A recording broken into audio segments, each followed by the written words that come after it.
we're in a mission to craft the perfect B2B marketing campaign. So I've got 4 of the best experts in the business to join me. First, we got customer research expert Ryan Gibson to interview our dream customers and generate incredible insights about our customers to form the foundations of our marketing campaign. He then passed these insights onto copywriting and landing page wizard Jess Cook. Jess totally reworked our landing page to make it a conversion machine. We then had LinkedIn ads expert Justin Rowe show us the perfect way to set up our LinkedIn ads campaigns and drive the right traffic to it. And today we have Pasha Urshad to show us how to set up tracking and reporting so we can see what's working and which customers we can attribute to this campaign. Stick around, and in this video you're going to learn how to set up reports in HubSpot to track the impact of your marketing, how to track the performance of your ads, and much, much more. If you haven't been following along, we're doing this because we owe Monica, a listener of the B2B Playbook, $500. That's because she referred someone to our marketing program, the B2B Incubator. But Monica refused to take the money just because she's too damn nice. So we're taking the $500 that we owe her, putting it into ads for the first time ever, and giving her 20% of whatever it is that we make. The question is, with the help of the experts, is can we turn that initial $500 into something much, much bigger to give her? Subscribe to our email list to follow the journey and find out. Okay, let's get into this session with Pasha Urshad. Pasha, we're so excited to have you on board. Meet Monica. Monica's the subject of this experiment. And as you know, we owe Monica a $500 referral fee, but she refused it. So we're investing that $500 into a perfect marketing campaign to hopefully turn $500 into something much, much bigger to give her. We started with customer research to deeply understand our ideal customer, who happens to be Monica, and then passed those insights onto our landing page and copywriting expert, Jess Cook. We then got LinkedIn ads whiz Justin Rowe to help us set up our campaigns to get our ads in front of our dream customers. And now, Pasha, you're going to show us how we can track the success of this campaign so we know if it's a winner or if it's a loser. Pasha, are you up for the challenge? Sounds good. Looks like I'm the last leg in the relay, so no pressure. That's right. Look, it'll come down to your tracking, Pasha, because if we can see that these enrollments from the B2B Incubator are coming from those ads, that's money in Monica's pocket. And look, Monica's got kids, so you don't want to be stealing from her kids. No pressure whatsoever. I'm used to it. I've been in client service for 14 years. Maybe 15. No, I really appreciate you having me on. I've obviously followed the other episodes, and I'm humbled to be on with you, Monica, and obviously the people that preceded me, including Jess Cook and Justin Rowe. And then also watching Ryan's customer interviews was a masterclass. So I've already learned a lot, and I'm happy to be here. Awesome. So great to have you on board. Okay, Pasha, I've given you access to my mess of a HubSpot. Apologies for that. I apologize in advance already. Look, we're only working with the free tier 2 because Kevin and I are a couple of cheap asses, so there are some limitations there. But you're going to take us through what we can set up and track for the performance of this campaign in HubSpot, but we're also going to look at a demo account, I believe, as well, so you can see what other people who are paying for a paid tier of HubSpot, what they can do with tracking and reporting and more advanced features of HubSpot. Is that right? Yeah, completely correct. And I think for this podcast or video, however you want to call it, really going to focus on 2 things. Is the first is going to be just around getting the basics set up, right? And by the basics, the infrastructure to properly track. So there's 2 or 3 things that you can do in HubSpot out of the box, which includes ad integration, which includes setting up custom UTM parameters or relying on out of the box properties for attribution. And then making sure that your form's set up. And I'm also going to give you a little bonus today of just setting up a conversion in GA4, because I do think it's important to have backup in terms of the way you track those conversions. So once we get through that, which should be about 15 to 20 minutes, we'll switch over just to the reporting side. And again, I'm going to keep this high level. I'll take you into what you can do out of the box through the HubSpot and LinkedIn integration. I'll mention a couple of things you need to watch out for as you create your campaigns in LinkedIn if you're using that integration. And then I'll take you into probably 2 or 3 custom reports. And at the end of that, you'll have a good, again, infrastructure and hierarchy to properly attribute your leads, hopefully. All right, Pasha, that sounds absolutely fantastic. To me, that's exciting. To others, when they hear those things listed, it might not sound so exciting, but I promise for everyone listening and watching, this is really important stuff. This is the stuff that you need to set up so you can prove that the work that you're doing in marketing is actually having a positive effect on the business. Okay, Pasha, where do you want to kick off? I'm going to share my screen. I'm just closing a few tabs. Just give me 1 second. Easy. I'm going to actually go to your account, George. Yep. So, B2B playbook, free tier. Monica, I'll ask you some questions as we do this. One, I guess, would be how familiar are you with HubSpot? Do you use it? In a past role not so long ago, we did have the marketing automation platform. Very basic understanding. So looking forward to Yeah, this. cool. Sounds good. Again, I'm going to take this at the ground level. And so for anybody that's maybe using this for the first time or is new to it, you will go to the marketing tab and you'll check out ads. And so in ads, and obviously George already has this done, but you are able to look at anything that you've got active, right? So you can set this up through settings, which I'll do in a second. But just to familiarize yourself with the UX, marketing tab, you'll go to ads, and then you'll see everything here. I'm going to talk about this contact tracking here a little bit later because I mentioned that at the start of this, and it's something that's quite annoying when you're setting up your advertising outside of HubSpot. So with their API, they've got like top level API access. You are able to actually build your campaigns in here. I think myself and probably Justin Rowe would agree that you don't want to do that. So that's just taking a breather. Again, that's where you would find the ads. If you want to click on the settings gear, what you're going to do is it will take you to ad accounts. And this is where you would connect an account. Now, obviously, right now, I don't have ads publishing permission, but if we were just to go into my demo account, really, I can walk you through that. And so we'll scroll down here and we'll go to ads. And if you wanted to connect your account, this is where it's done. And one thing for you new users, new accounts connecting to HubSpot are eligible for 500 in ad credit. And I have gotten that for a few of my clients because I do dabble in ads. And so that's it. You basically just set up you'll do the single sign on, and let's get that filled. And so here you'll be able to integrate all of your different accounts. And so for the purposes of today, I don't have access to, I'm just going to give you my testing account. So let's connect that testing account and we're going to click next. And here you will obviously be able to sync your leads from lead generation ads to your HubSpot CRM. So any leads that converted in your ads in the last 90 days would sync over to HubSpot. That would be for lead generation ads. So I would need to have designated admin or lead gen forms manager. Again, don't let your kids run lead gen forms to a cold audience. So we're going to skip this. You'll select the pixel, which should already be on your account. I'm pretty sure Justin walked through that. You can upload it through Google Tag Manager or in the header. And this is interesting, and I think this is important, and this gets into the whole attribution discussion, which I'm not going to touch today, but you can use revenues from your deals to actually calculate ROI, or you can use estimated revenue, right? So we're going to do revenue from your deals. That's my preference.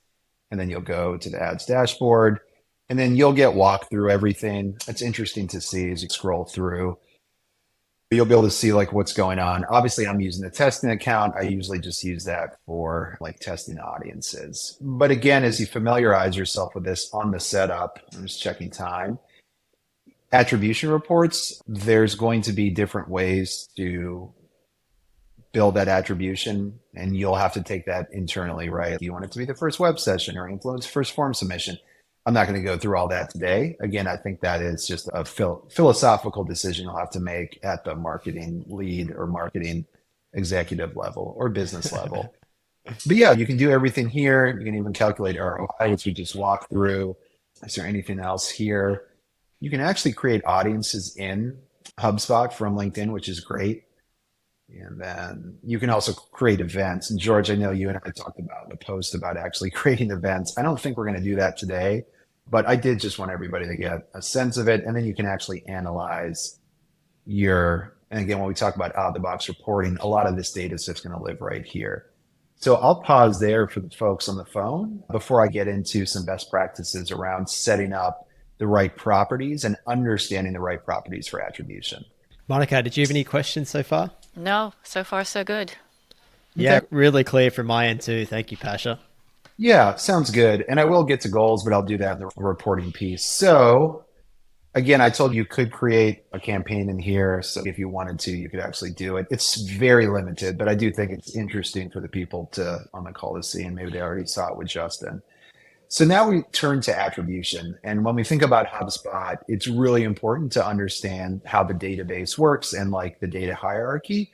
So you're going to have objects, you're going to have records, and you're going to have properties, right? And objects, just think of it as that top level, contacts, companies, activities, so on and so forth.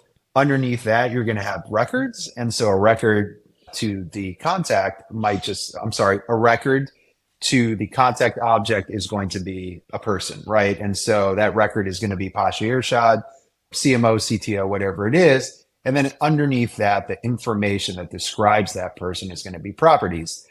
In HubSpot, each object has multiple properties, 264 for contact, 184 for companies, and we'll go through that in a second. But when you think about attribution, you want to think about at the object level, which is contact, the person, and then the properties that you're going to track them by, right? And so HubSpot has many properties within it. And you can filter if you go, again, settings, we'll go down data management properties, and then we'll go to contact properties. It's good to familiarize yourself with this. And the reason being is that these are all the possible combinations of data that you can accrue for that record. And so when we start thinking about how do we attribute, we think about the sources, right? So out of the box, you are going to have these basically sources to track. You will have original source, drill down 1, and drill down 2. When you think about these, original source is going to be that top level like Google. Original source drill down might be organic, and then original source drill down 2 might be keyword.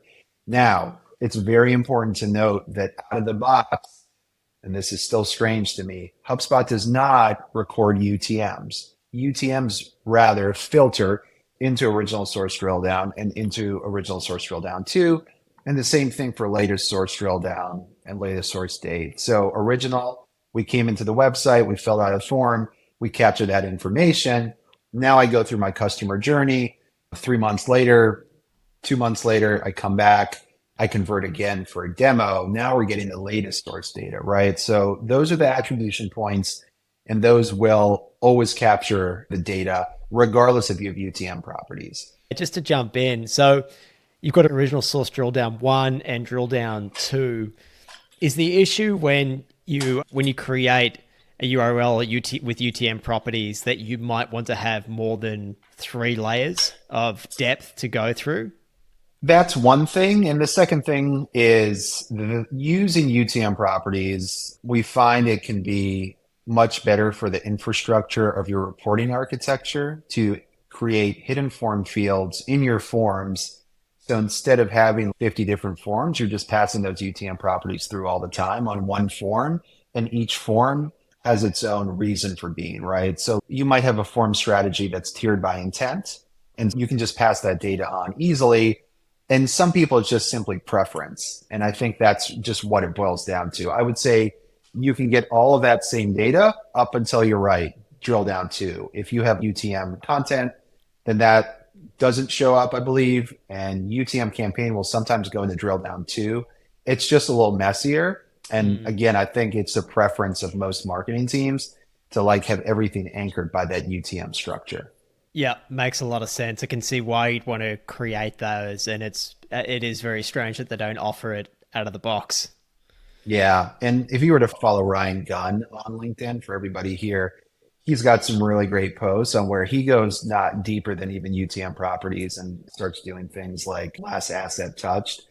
There's a lot of customization you can do. I think for today, I just wanted to get people comfortable with the 2 ways of doing it. And then when we talk about UTM properties and creating those, you know what I'm going to do? I'm going to do this live. UTM. I'm going to do UTM medium. Okay. Yeah. Gotcha. Let's just do this. Let's go here. Cool. Cool. Show informs. Cool. All right. So that's working. And if you look at this, we can actually make this field hidden. And so hidden fields won't appear on your form. They'll be used, obviously, everybody can read this, but it won't be a narrator. And so here you've got that hidden form field. This is just how you would do it. And so now you have these hidden form fields. So when we were to publish this and somebody fills it out, this data gets passed through and that's captured. And I think that's basically the crux of it. You can't do that with the original source 1, original source 2, which is another good reason for doing this. So it's as simple as that, right? You create your form, you drop in whichever parameters that you want. And obviously we would create all 5, save it, publish it, and then you take a deep breath. That's Any great. So as questions long there? as so as long as you're using HubSpot's form itself, you don't need any magic source or magic code. HubSpot No, recognizes the UTMs in the URL and then pulls them in and passes it through. And because it's a hidden correct. field, the customer, the person submitting the form, doesn't actually see all the gobbledygook Nope. that goes in with the field, which is pretty cool. Yep. And it is. There is one thing to note for a lot of you, you're going to be setting the form as raw HTML, which you can't do in this free tier. And when you do that, and the reason that you would do that is to pick up the branding, right? So like we have clients where they just want complete stylistic control through CSS. When you create hidden form fields, and there are times where that hidden form field will actually show like a space and you have to update the CSS manually. So that's just like a little tip for everybody to save yourself some time. I think we're doing good on time with GA4 looming. I did want to show everybody really quickly how you actually would create just, if you know your URL, how you would quickly create an event and then a conversion in GA4, if that's okay. Yeah, that'd be great. So for those of you, again, usually you're going to have HubSpot Analytics running and GA4 Analytics running, but obviously you can't necessarily create conversions in HubSpot Analytics. I like to do a catch-all of just creating these in, obviously in GA. And the reason is, there's a few reasons, right? Like I always want a secondary number. If we're tracking conversions in LinkedIn and HubSpot, then you just have to back up in GA4. So what you do, and just to get comfortable with it, is very easy. You're going to click on admin here. You are going to click on events. And so just get comfortable with the new, you're not going to have that third column. Events and conversions. Everything in GA4 is based on events. It used to be hits. Now it's an event. Creating events and modifying events are very easy. So if we were to, let's go to actually create an event. And so what we would do here is, so they're out of the box event names, but for this, maybe we would just say Monica Money as the conversion, make Monica Money. So let's do that underscore. I hope I'm spelling that. If I'm not, yeah. And then for Yeah, nailed it. here, all right, cool. And then for here, as you go in here, you'll want to type in page location equals, and let's just say it was like B2B playbook.com / I don't know. I'm just going to call it demo, right? Let me see. Grab this. All right. And so with that, I've now got an event, and which means once I create this event, and I'm not actually going to create it, but what you'll want to do is grab that custom event name. You'll want to create this. So I'll hit create for it today. So once that's done, you're also going to have to create a conversion. And so we'll go into conversion event. We're going to create this. I want the same name because it's going to pick it up, and then we save it.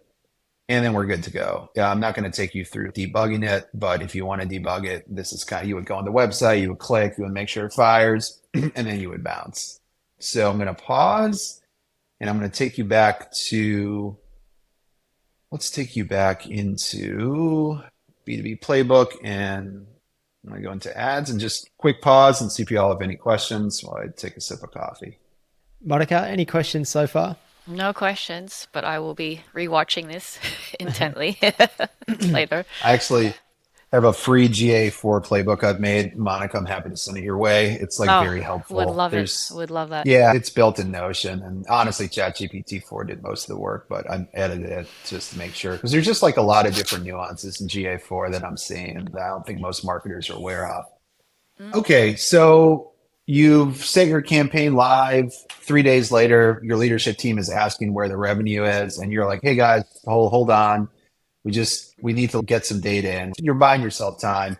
If you go back into HubSpot, the question would be, where do I go to find data? And again, I'm assuming that people are newer with HubSpot. One way you'll be able to check things out is just through their dashboards.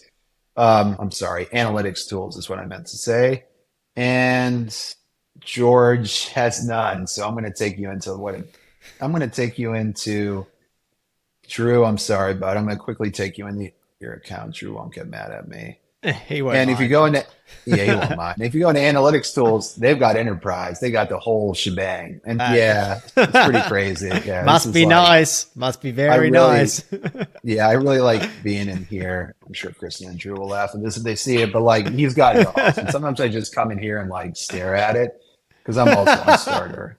And again, I have a demo account with data in it, but it's just not the same, right? So you can always go to traffic analytics, and right off the bat, you're going to be able to see like where traffic's coming from, right? And you'll go into sources and you will be able to see just pretty much all of those analytic activities. And so you could uncheck everything and you could simply check unpaid social. And right off the bat, you start to get a sense of how many sessions am I generating?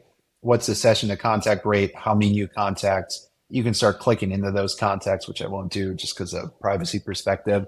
And so that's like high level, like, all right, like getting a good idea. Now let's see how it compares against paid search. You're already automatically able to start making deductions, right? And forming hypotheses. And so that's like just where I start, or I would start. Now, as you get a little bit deeper, this is where UTM parameters come in handy. And so that's why we talked about that earlier, right?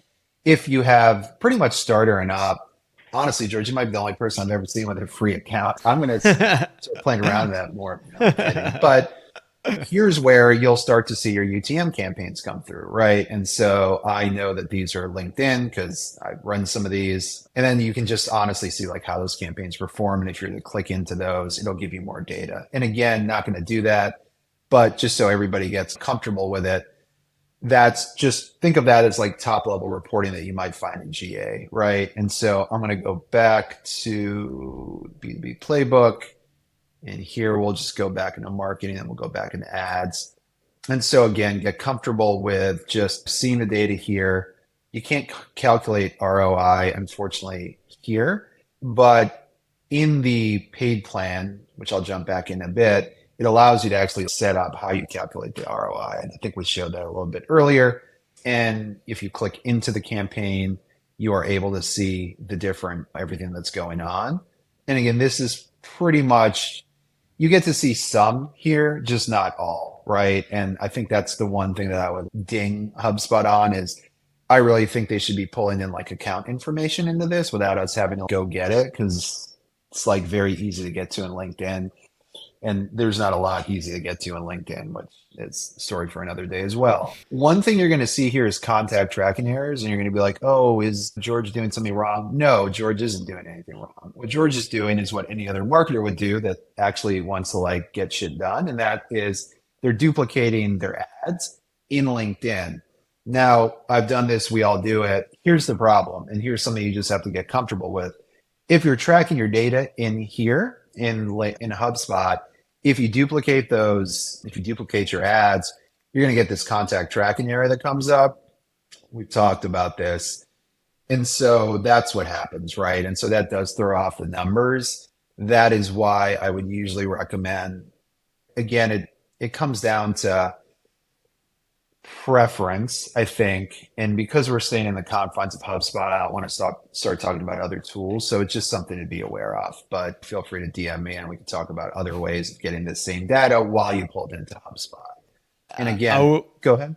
I was just going to jump in and say a reason why we just ended up duplicating it is because I guess we do have limited budget. So this is just money that we're pushing from Dovetail to push the first part of the collaboration with Ryan. And we found that if you duplicate the ads, then the engagement remains across that one ad, even though it's in multiple campaigns. And so social proof, social stacking is really important for us because we'd rather have one ad with 15, 20 likes and engagements on it than 5 different ones, which are the same Mm-hmm. for the sake of tracking. So that's probably Yep. something for people to keep in mind as well.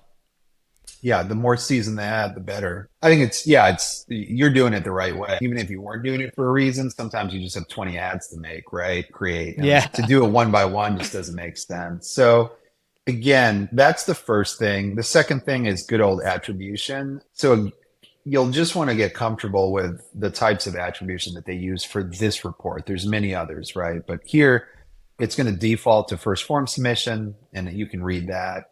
And then it can say web, influenced, etc. Get comfortable with those if you're tracking the reporting from here. And yeah, that's pretty much it. The metrics here are just not the full Monty that you would see again if you're in LinkedIn, which I don't love. Like, not sure. I do think it's some limitations with a very strict API. Yes, I do know that LinkedIn has the highest developer access. I think Justin Rowe has it too, actually. Yeah, that's why you just have to kind of figure out, like, can we get everything from here? And if we can't, how are some other ways we can get there? And I'll talk about that coming up next. So let's take a deep breather. I know I've thrown a lot at everybody. I think from there, I'm going to just take you into the report builder. And I'm going to, again, let's get comfortable. Again, just thinking about the way this is set up in HubSpot. So we've got analytics tools, which I would just consider out of the box analytics. And that's around a lot of different things. You've got dashboards, which is going to be a collection of these reports, right? And so a report is an individual snapshot, dashboard, multiple snapshots added together. With dashboards, you can do very cool things like integrate data box reports into, which I do for pretty much all my clients. And that's where you can get, I think, better. It gets a little bit better in some of the ways of the visualization, but it also reduces context switching, right? Today, I'm going to show you just a single object report.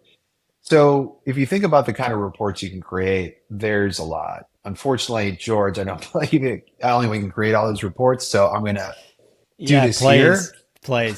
It's dude, the paywall is brutal, right? I'm on starter. It's not like I've got the caviar plan, so I get it. But the first thing I would say is you can always type LinkedIn up here to see if there's any reports or like ads reports. You can just type in ads and you can start to see there's out of the box reports that you can add to a dashboard, ads attributed customers by social network. So this is obviously LinkedIn, Facebook, Google. Cool, right? Like we can just get that out of the box. And I would start there. I'm not going to go through like each one of these, but I would say these are the ones that you'll get, right?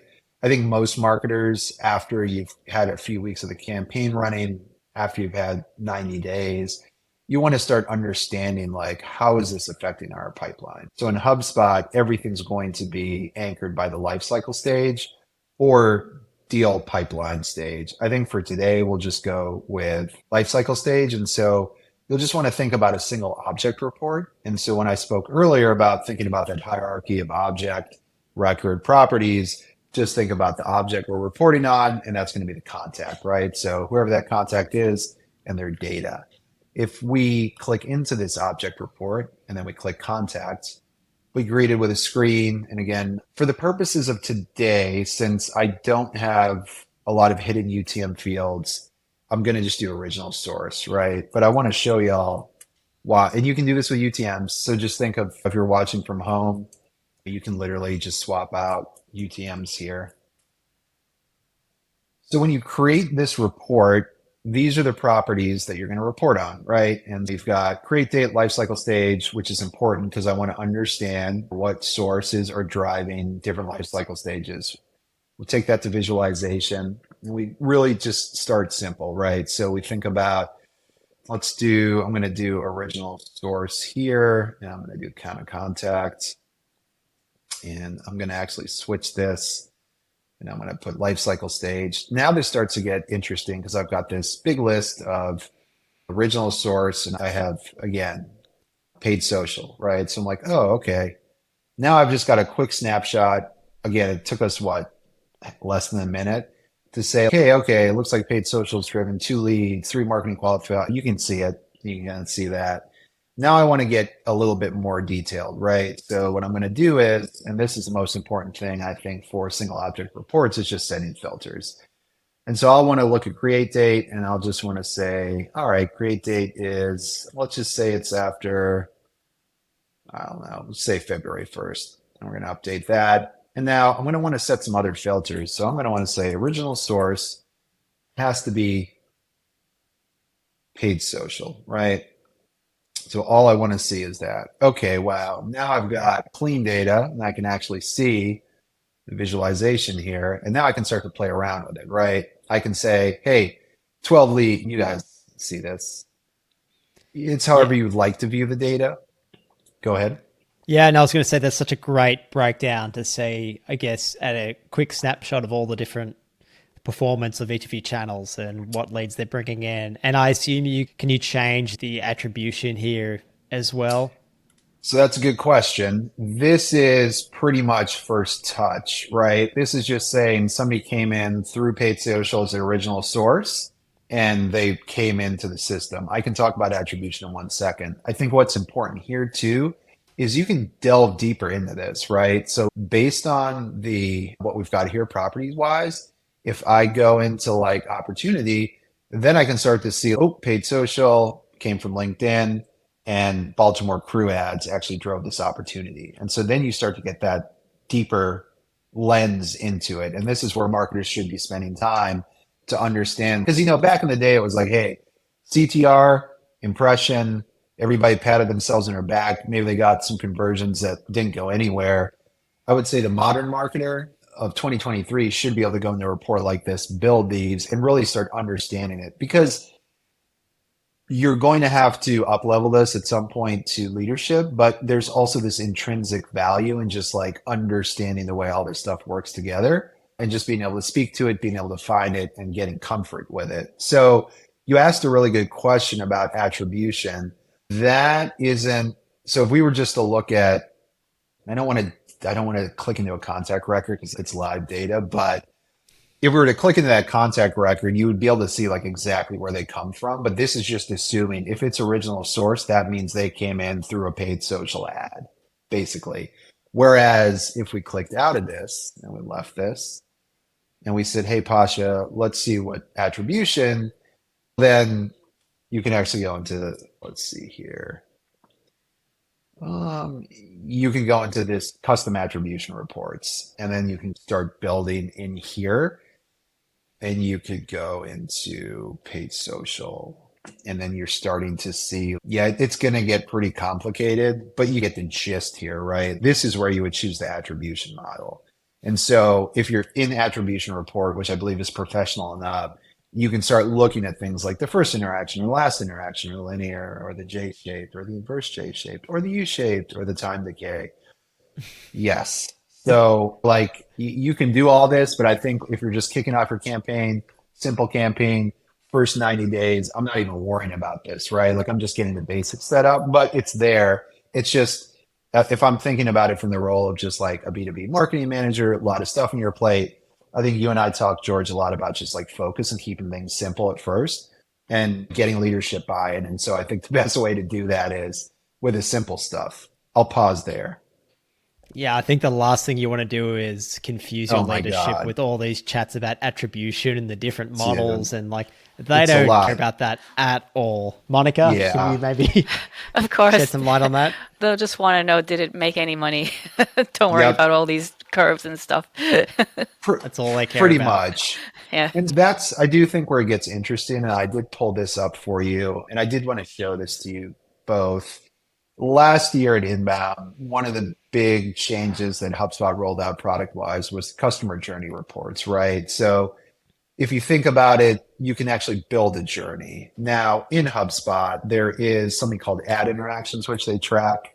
Again, if you're professional enough, you have different data sets that you can compare with each other. And one of those data sets is actually ad interactions. So if you think about your customer journey, you could start with ad interactions, right? So you can start to build like an actual customer journey. And so if we think of the ad interaction as being the first step, then I want to say, okay, I want to filter by medium, and I want to say it is equal to any of, let's do Paid social. So click there. All right, that's cool. And now I want to say a contact record was created, right?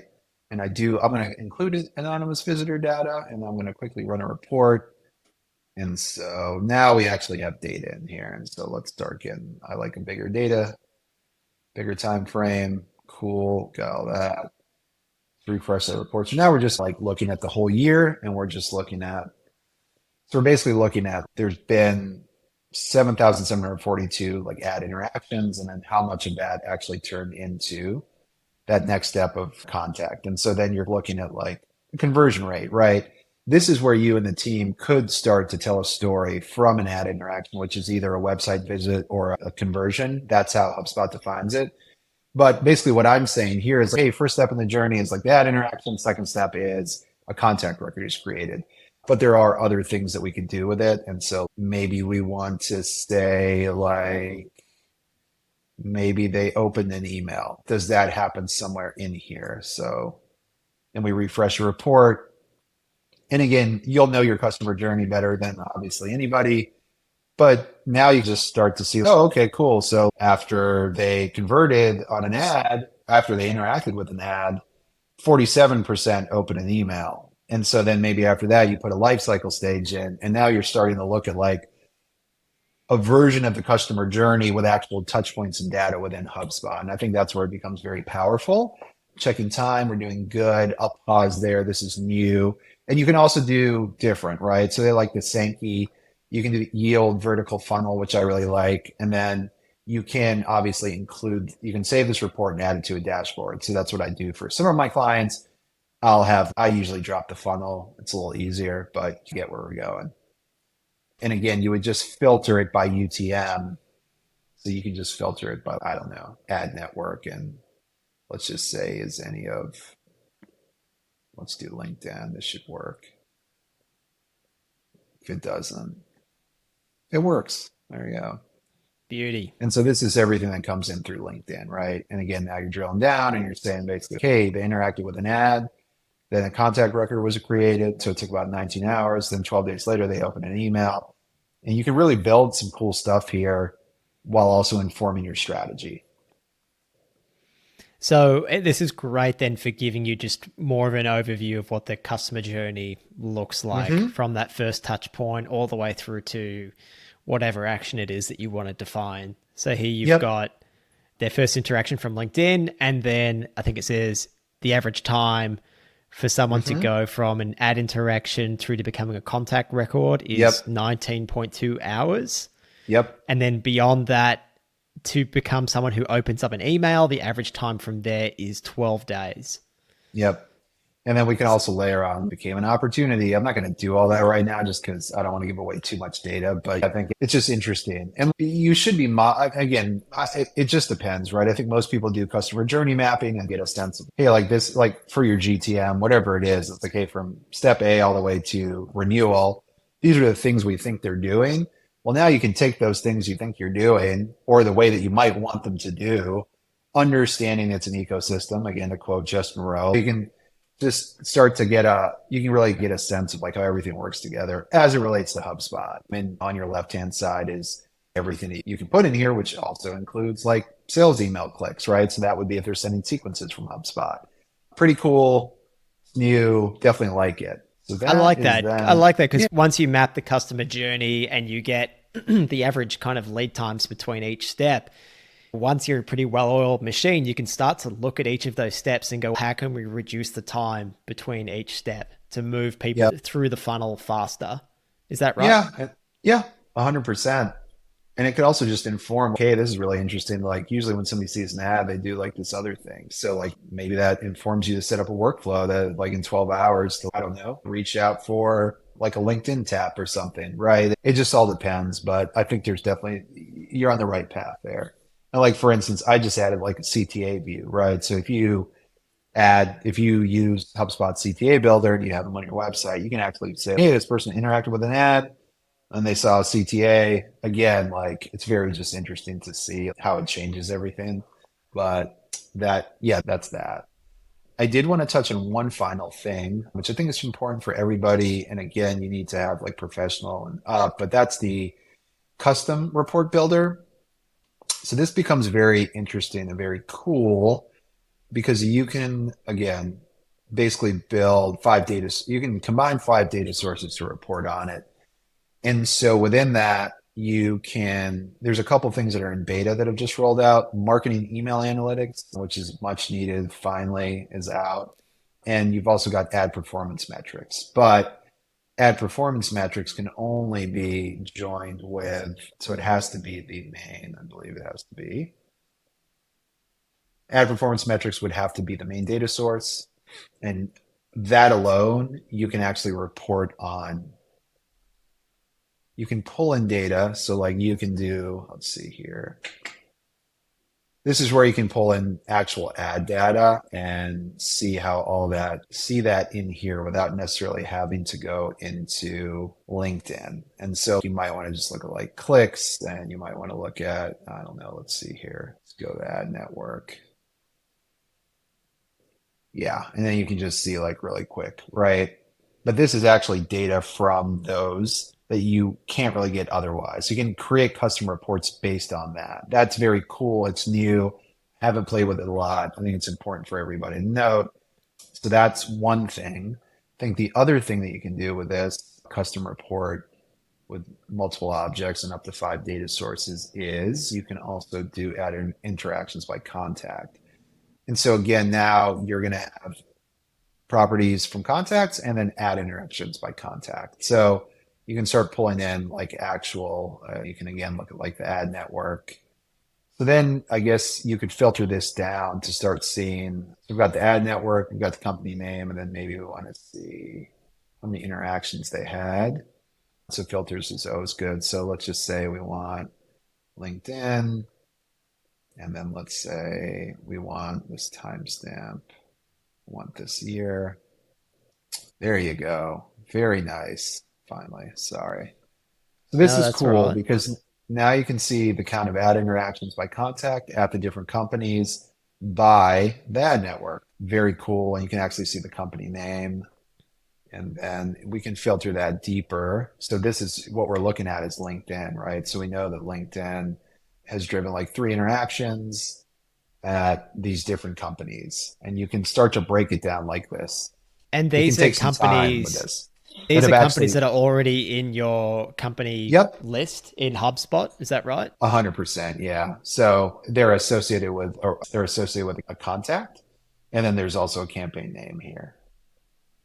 So you can see, hey, he came in through our demand generation campaign.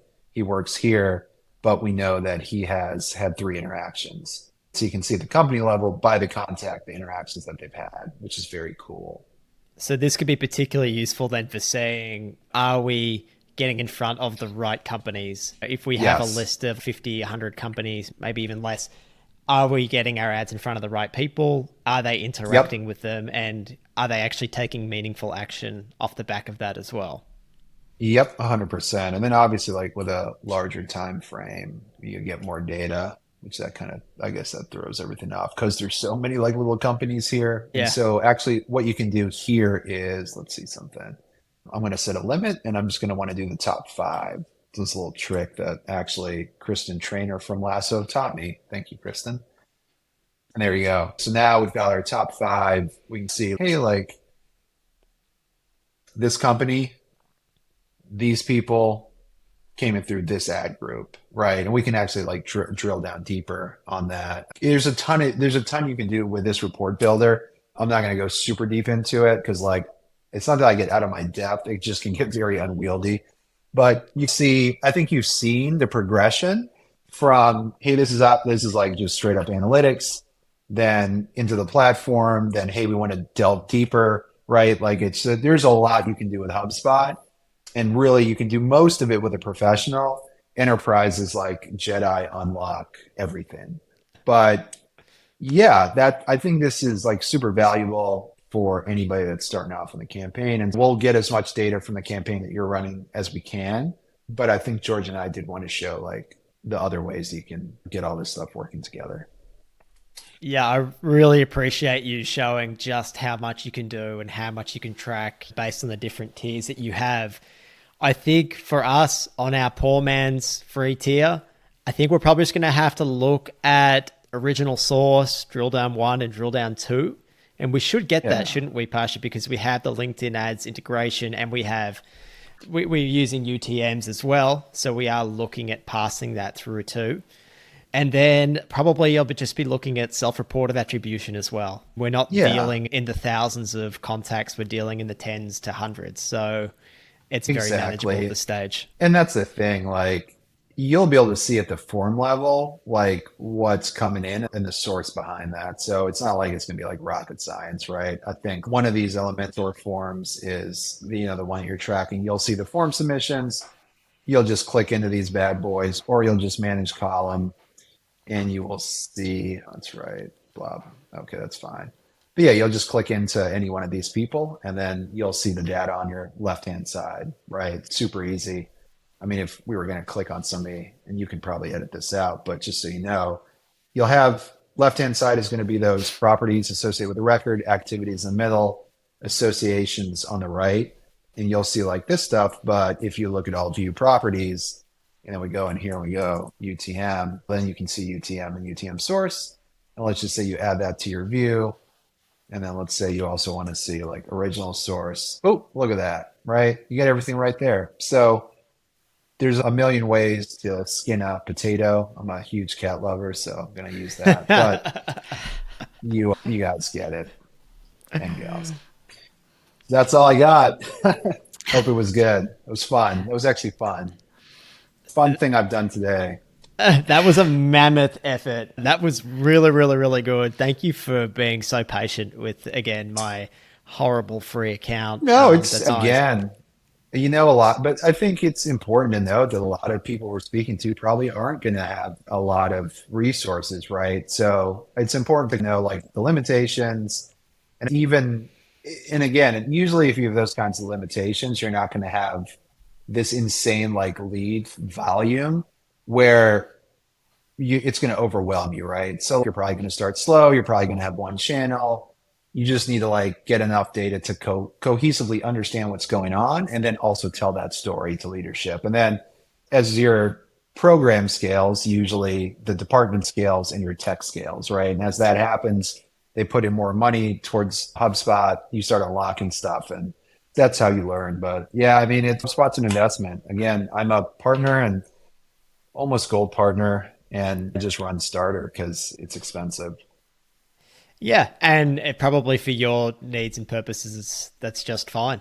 And to be Exactly. honest, I really don't think even for this campaign, we probably just don't even need more than we already have on the free tier. I think I don't anything think more is so. overkill at this stage. And It really is. I think that's an important lesson for everyone like watching and learning. And I really like how you progressed us through the different reports, Pasha. And I think you started from like most important, but also most basic to Yep. the most complex, but possibly the stuff that you can really start to get lost in, especially when you're looking between those different attribution reports. You're looking at the customer journey mapping. I know marketers can get lost in there forever. And that's great if that's your job and you're in marketing analytics. But if you're just in a small marketing team, odds are you've got so much other stuff that you need to do. And you can just Yep. get so lost pulling all these different reports together with rarely any uplift. 100%. There's one thing I just remembered, which I think is important that you can do on any tier. So we're on here. If you just go into the search bar, so this is, I don't want to call it a hack, but if you type in, it's not readily available. Okay, if I could spell prospects correctly. Sorry. You go to prospects, what it's going to do is this is our IP lookup. George, I know we've chatted about this on LinkedIn before, like Clearbit, much better. Always get the free tier. It's like a must. But you can see the prospects that are visiting your site. You can get a daily report that you can put filters on. Now, in those filters, guess what you can do? You can click a source. So you can say what's coming in through paid social. You can apply that filter. You can save that. And now you have a view, which you could literally create a view for yourself. And let's just say this is Monica's view. Just share it with everyone. You can delete it. And now you've got a view of the contacts that are coming in through paid social, assuming that's LinkedIn. And then you can also manage your notifications and say, hey, guess what? I want a daily email, or I want real-time notifications when somebody in this view, Monica's view, visits the site. Also super powerful, also can be done on the free plan. I would recommend it. Really cool. And you can do that both for contacts that you have, but you can also do it for companies, right? That Yes, that it's just traffic revealing software too that aren't necessarily in your database. Yep. Yeah, 100%. Yeah, that's something that's tucked away. Wish they would either do it a little bit better or just make it more visible, but just something else to think about. Yeah, that is such an awesome tip. Wow, what an absolutely incredible roundup. Thank you so much. Monica, Yeah. do you have any questions? Yeah. No, I'm just glad I had 2 coffees before I watched this. That's so much information. It's great. Yeah, I definitely am drinking a cappuccino at 7 o'clock Eastern Standard, but that's cool. Awesome. Thank you so much. Just like to reiterate that Pasha's an absolute legend at this stuff. If you have any questions around HubSpot or HubSpot setup, please reach out to him. I'm sure he'll be more than happy to point you in the right direction or give you a hand.